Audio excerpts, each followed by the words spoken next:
qisadani waxay igu dhacday 2 sano ka hor. Waxaan degneen magaalo aad iyo aad iskaga yar. Magaaladana ma aysan ahayn magaalo aad u weyn.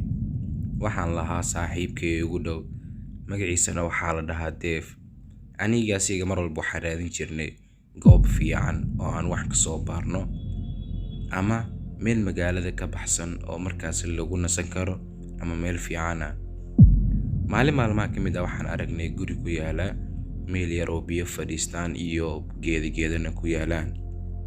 Waxaan go'aan ku gaarnay gurigeena soo aadno oo aan soo fiirino gurigaas wuxuu yahay iyo wax gudihiisa ka jira. Aniga saaxiibkay waan soo raacnay anigoo ka sheekeysanayno sababta aan meeshaan u aadayno. Guriga markaan imaanay, runtii saaxiibkayga aad ayuu u naxay sababtoo ah guriga ma uusan lahayn agagaar fiican ama agagaarkiisa ma aysan ahayn meel aad iyo aad u fiican. Qaladka ugu weyn oo noloshayda aan galay waxay ahayd markii aan saaxiibkay ka madax adeegay inaan ka laabano gurigaan oo aan gudaha u galno. Guriga markaan gudaha u soo galnay, runtii waxaan dareennay in qof kor naga daawanayo oo kale. Waxaan soo aadnay guriga dabaqa labaad, wuxuuna ahaa mid ku wada hareeraysan dhagaxyo. Saaxiibkay ayaa wuxuu igu dhahay, "Saaxiib, meesha waa inaan ka baxnaa, aniga aad ayaan u baqayaa."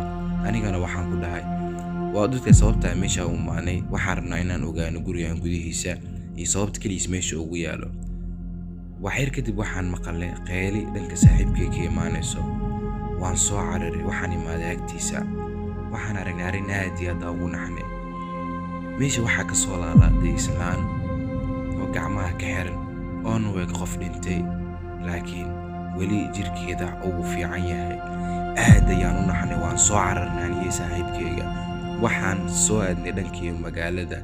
Intaan soo cararaynay geed waxaan ku aragnay bombale oo meesha saaran. Markii aan dib u eegayna bombalihii waan waayay. Waan naxay, isla markii waxaan ku wargeliyay booliska. Arrintii oo dhan ayaan u sheegnay wixii meeshaan ku aragnay. Booliska markay guriga imaadeen waxay arkeen naagtii meesha ka laadlaaday iyo bombalaha ag yaalay.